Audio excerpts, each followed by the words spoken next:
Hello everyone, welcome to my new blog. তো দেখো আমার এত পরিমাণে ঠান্ডা লেগেছে, সর্দি হয়েছে যে আমি ঠিক মতন তাকাতেই পাচ্ছি না, এত চোখ দিয়ে জল পড়ছে। যাই হোক, আমরা এখন চলে এসেছি এখানে বার্থডে পার্টিতে।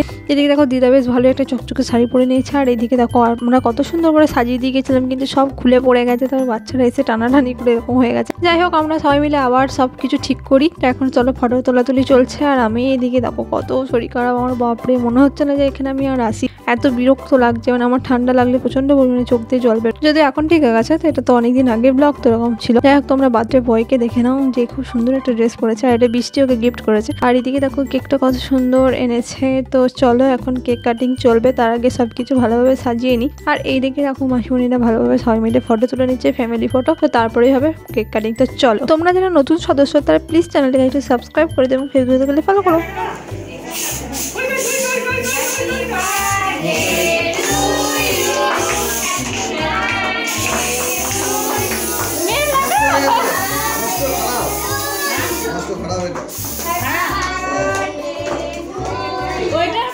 তো এইদিকে কেক কাটিং হয়ে গেছে, আর এখন চলে এসেছি আমরা খেতে। আর এদিকে দেখো দিয়েছিল ফ্রাইড রাইস, আর তার সাথে চানা পনির। তারপর দিয়ে দিয়েছিল ভাত, ডাল, পোস্ত, আর তারপরে দিয়ে দিয়েছিল চিকেন কষা।